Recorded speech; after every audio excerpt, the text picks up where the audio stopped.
Hey guys, welcome back to my channel. My name is Chinemerem, and if you are stopping by for the first time, you are highly welcome. Thank you for stopping by, thank you for clicking, and thank you for watching. Please don't forget to like this video, subscribe to my channel, and also share this video. And to my returning subscribers, I say it all the time, you are all super amazing. So I'm going to be telling you the list of documents you'll be needing for this care assistant job that is now trending. In case at some point you miss something else, you can always come to this video, watch it, and then keep yourself up to date. And also, I'll be giving you updates on whatever happens or on any new developments on this job. So stay tuned, watch today. So I've been giving you some updates on this care assistant job that was just newly announced. Okay, so if you don't know, or if you're meeting my channel for the first time, the UK government announced the addition of care assistant to the shortage occupation list in the UK. Previously, the UK only sponsor skilled workers to work in the UK, and those skilled workers are those jobs that are in high demand in the UK, such as doctors, nurses, lab scientists, speech and language therapists, and all of that. But in December 2021, the UK government made a new announcement saying the care assistants have now been added to the shortage occupation list. And who are the care assistants? They are personal carers, support workers, and child carers. What they do in this job is just to help people who don't have the capacity to do basic activities of daily living, like help them take their shower, dress them up, feed them, give them medication. You don't need any strong or serious qualification to take on this role, do you? No, you don't. You cannot be sponsored to come to the UK and work. For a job to be able to sponsor you, that job must be paying you, for this care assistant, that job must be paying you £20,480 at least per year. If they pay you above, then it's fine, but the least should be £20,480, or they should pay you £10 per hour. So any job that pays you less than £10, 10p per hour is not eligible to sponsor you. It cannot sponsor you because they don't meet the government criteria on the salary threshold. So when you've gotten a job that will pay you that, they will give you COS, you go and do any other things you need to do, and then you have to check your documents, your list, to see that you are on track. So this video is just going to be all about the checklist for the documents you need to. It's going to be essential in case you forget anything. There are other small things you need to put in place as well, but this one I'm telling you now are the most important ones, the basic things you need to get ready. So with that being said, let's go right into this video. Number one thing you have to check on your list is you must apply for a job. Applying for a job doesn't mean go and apply for any job you see. No, you must read and check the site if that company can sponsor you. There is no point applying for a job if you've not checked to see if that company can sponsor you. I posted a video on the sites you can go and search for jobs. You may do well to check that video because I'll leave a link up here. You can browse through the sites to see companies that are currently recruiting and sponsoring. When you've applied for a job, obviously you wait for them. But while you are waiting for these people, you have other things you have to check. So number one, you have to get English language certificate ready. If you are going to be using IELTS or NARIC, this is the time to decide what you want and which one you are going to use.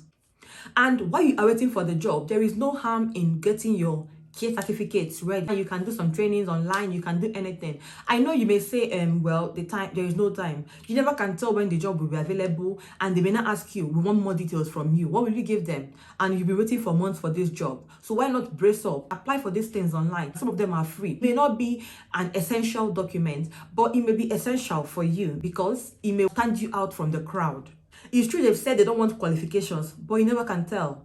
So try and get everything you can get ready. If you don't have a care certificate at the moment, you can check for in your country or wherever you reside where you can get one and get something ready. If you don't have anyone, if you have any experience in care or anything that you've written down, or you have an evidence that you have experience in care or anything, get that also ready and put that in one of the things to be given the company if they ask you for more evidence. One important thing you should also get ready is your international passport. See, at this point that you're going for this job, I feel your international passport should be ready. Like at this point that you're having thoughts, for you to be watching this and you want to travel abroad, I feel you should have gotten your international passport ready because it is one step of the way. It is one step ahead. So you have to get your international passport. And if you are in a country like Nigeria, where they've been having issues with passports. You could apply today and you get your passport in 5 months time. You should also think about this and put it into consideration, and you should apply well on time. I'm assuming that you all have your passport at the moment, but if you don't, nothing spoiled, you can go and apply for it now. Now, you also have to get your CV ready. Your CV is that thing that will stand you out again from the crowd. A well-written and structured CV. Your CV should also have some important components, at least your qualifications, your experience. It should also be detailed on your CV. Another thing I'm saying again, you know, this job, they've said they don't need any special qualifications. That's why I keep hammering that these small things are the things that will put you forward and others behind. You know why I'm saying that? You can imagine a job where there is no criteria, there is no strong, you know, when you're going for a nursing job, they'll tell you you have to be a nurse, you have to have this experience, you have to have this and that. But this particular job, they've said you don't need any experience, no background knowledge, no nothing at all. All you need is English certificate, police and whatever, and this one you can apply for job. You know it's going to be a bit somehow. So I think your CV should also play a good role for you. I listed some websites where you can check your CV out. You can check that video again, because I'll pop up the link again for that video, so you can go and watch that video. The sites where you can upload your CV and they will check the CV for you, browse through it and tell you, well, this is okay or this is not okay. The site is up here. I'm leaving it here for you, so go and check it out, okay? Is you have to apply for a police certificate. You will need a certificate from the country you are currently living in at the moment, the country you've been living and you'll be traveling from.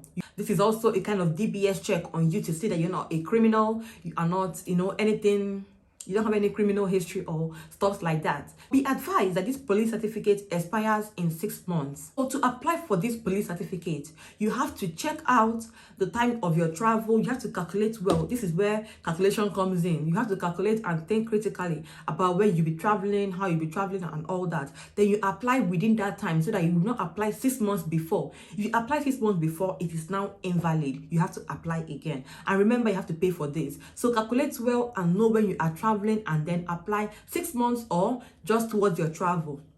Now you have to get a tuberculosis test done. Before you can go for your visa, you have to go for your visa with your tuberculosis test. It is one of the important documents you will take to your visa application center. And you know, this time around, I don't think they still do interview questions for visas for UK. All you do there is to go and capture your biometrics and submit your documents. So your tuberculosis test, TB test, certificate or result is one of the things you will submit to them on this very day. If you've gotten the job should give you COS. COS is Certificate of Sponsorship. So the job you've applied for should give you this COS. And with this COS, it is one of the things you will go to the visa venue or visa application center with. It is also as important as your passport. When all these things are ready, you can now apply for your visa. And you apply for your visa online, and it's going to be a step-by-step process for you there, and I'm sure it's going to be self-explanatory if you go to apply for this visa. So you go on gov.uk and start your application for your visa and do everything you need to do and send off your visa. And once you pick a date for your interview or anything, or your submission and all that, go there, submit. Make sure you have everything that's requested, and make sure that the documents you go for your visa is in a A4 format. It should be A4 format. And whatever you've done for yourself, you should also do for your dependents if you intend coming with any of your dependents. Also, you know, you have to pay for your visa, but now you have to pay 50% for your visa. On this visa, you don't need to pay any IHS. IHS is Immigration Health Surcharge. You don't need to pay for this because the government is wiping that off for you. So then lastly, when your visa is out and you've gotten the visa to come to the UK and work as a care assistant or any job at all in the UK, you can now book your flight and book your flight on time so that you can get the cheaper options. And you can go to booking.com. There are a lot of sites where you can book your flights. You can use booking.com or anyone you feel that is cheaper for you. You can use that and book your flight and land in the UK. And I hope to see you very, very soon. So that's that about the checklist of documents and everything you need. If there is any update on this, or if there is any more requirements on this, I'll also put a video up on that. So you may do well to subscribe to my channel and turn on your bell so that when I post anything that is related to this, you can come and watch and do the needful. That brings us to the end of this video. I hope it was very useful to you. Please do well to subscribe to my channel, like this video, share this video to your friends, family and loved ones out there. And until I see you in my next video, do take care, stay safe, and bye.